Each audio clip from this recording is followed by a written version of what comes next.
Hey everyone, welcome back to the Recovery Channel. This week, we conclude our interview series with what is arguably the hardest addiction to talk about, and that is sex and love addiction.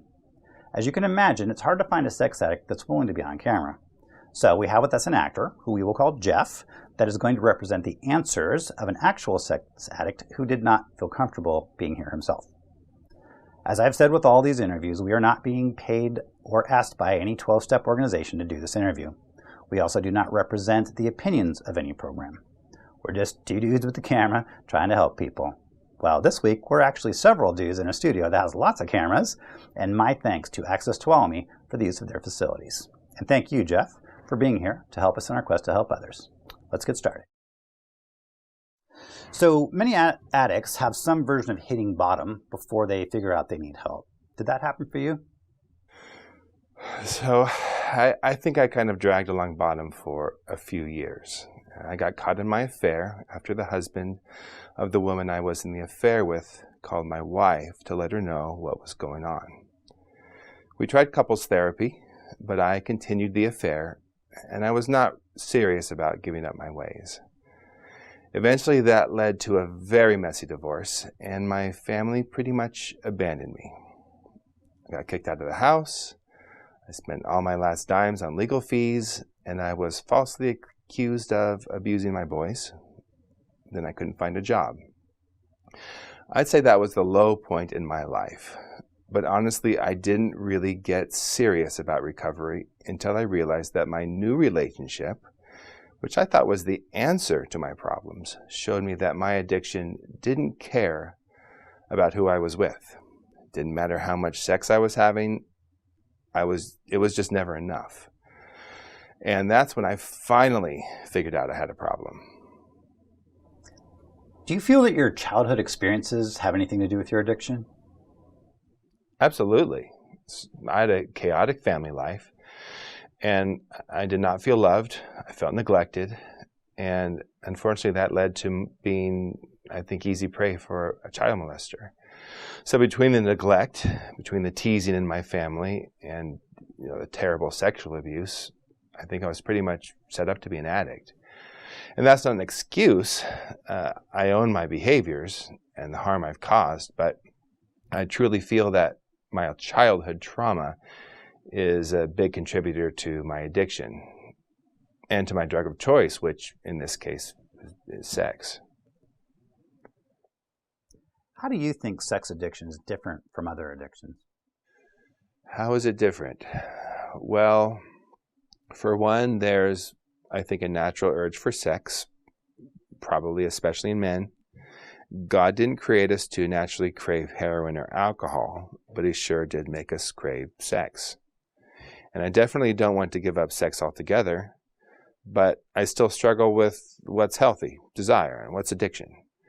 What I try to do is look inside and ask myself, am I feeling desire right now out of love for my wife, or am I looking for comfort because I feel hurt? It's gotten easier to figure out the more sobriety I have and the better I get at mindfulness. The other difference I've noticed, and this still kind of bothers me, is that if you're in a room full of people and someone says they're a recovering alcoholic with 5 years of sobriety, they all get this big round of applause and they get pats on the back. But I cannot imagine doing that as a sex addict, saying something like, I haven't hired a prostitute or looked at porn for 5 years. And people aren't going to clap for that. Instead of applause, I think people would tell their kids not to go near me. Because sex, it's a taboo topic. I think the shame factor is much higher. It's really high. And people don't get that addiction is addiction. We just have different drugs of choice. Outside the rooms, I feel very alone in my struggle. And by the rooms, you mean SAA meetings? Yeah, yes. I feel you, brother. We talk about in addiction that getting out of isolation is really key to our recovery. Yet with sex addiction, where are you going to go? Who can you talk to about it? So, I want to thank SAA and SA and SLAA for providing a safe place for people to go and talk about their issues and get some help and healing. A lot of people have trouble seeing that their lives are unmanageable and that they are powerless. Was that a difficult concept for you to accept and to apply to yourself? So yeah, at first. I'm what my therapist calls a high-functioning addict. So I had a good job. I had a nice house, nice car. From the outside, it looked like a charmed life. So I almost didn't even get past step one. I was managing fine, in my opinion. And to admit powerlessness would put me at the mercy of others, which in my life you just didn't do if you wanted to survive. How did you overcome that hurdle, or have you? Yeah, it really came home when I did the step 4, and I couldn't deny what was right there in black and white.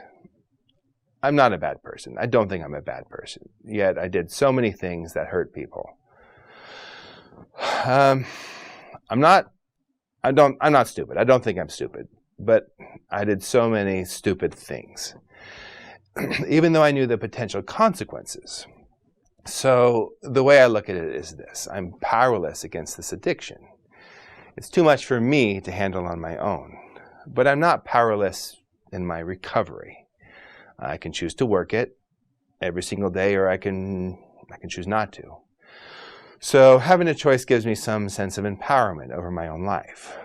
But I know if I slack off and forget that the addiction is always lurking, it can still take me down a path that I really don't want to travel again. How do you think denial played into your addiction? Denial. Yeah, it took me a while to come to terms with the fact that I had a problem, like forever. I thought I was just being a normal dude, like all the dudes look at porn, right? So a lot of people go to massage parlors. They have affairs. I just have a really strong sex drive. That's what I thought. That's it. So I was a master of justification, and I could explain away even the worst of my behaviors. But like I said, when I met my current wife, who was everything I'd ever asked for, I couldn't stop. It was hard to deny after that. Who or what is your higher power? Higher power. I had a hard time with this one at first. I had a really hard time believing that a loving God would allow me, an 11-year-old Jeff, to be sexually abused. Why didn't he protect me? Why did he give me this crappy family? So I was looking for something else that could be my higher power. I tried imagining a being within myself that knew better and could guide me. So I called him Big Jeff, right? But that wasn't working. Eventually, spirituality was definitely the answer, but it couldn't be from within myself. So I finally decided to try going to church, and I think I got really lucky. Maybe it was God that sent me there. I found a loving home where I didn't feel judged. I gave my heart to Christ within a few months of attending that church. Did you have any trouble coming to believe that your higher power could restore you to sanity? I mean, first of all, that implies that you're not sane in the first place, and then some magical entity that you can't even see is somehow going to help you. Yeah, that was a tough one too. Life has taught me to be extremely self-reliant, and I don't think I'm crazy. Maybe I'm a little misguided. I don't think I'm nuts. But again, once I got to my inventory and saw what a mess I'd made of my life, it was easier to accept that I needed help, and that help could come from believing in and trusting in God. It helped me that the more I let go, the better my life got. The evidence was there for me to see pretty quickly. That sounds like surrender. Can you talk a little bit more about that? Surrender. Yeah, that's really what step 3 is all about. You're trusting that God will do a better job of running my life than I can. But again, that really didn't sink in for me until later in step 4. I guess I did things a little backward.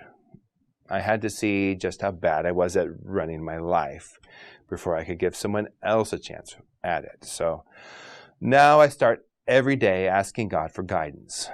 And in emotional situations, especially if I'm angry, I try to stop and ask him for help with what to do.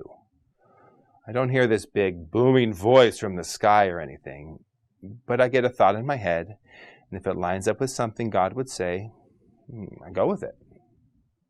How would you advise somebody just starting out in recovery some practical ways they can practice surrender in their daily lives? Well, I guess it matters most in situations where you might do something you'd regret later, like acting on the anger, or using drugs, or using something to ease pain. The first step is to recognize when you're triggered as early in the process as possible. Then just start praying your heart out, asking for guidance and relief from the pain or temptation. And you keep praying until it subsides. I don't think there's any magical answer. You just have to commit to asking your higher power for help, and then listening for an answer and acting on it. It's also about surrendering to the program. They tell you to pick up the phone instead of picking up your habit. Reaching out for help from your recovery community. Call a friend. That's a form of surrender too. What was your experience doing your Step 4 inventory, and how long did that take you? That took me a few months. I was getting bogged down, and I was worried I'd missed something. My sponsor encouraged me just to call it at some point. He told me I'd be doing it again in the future, new things would come up, and I could catch them then. And that was really good advice.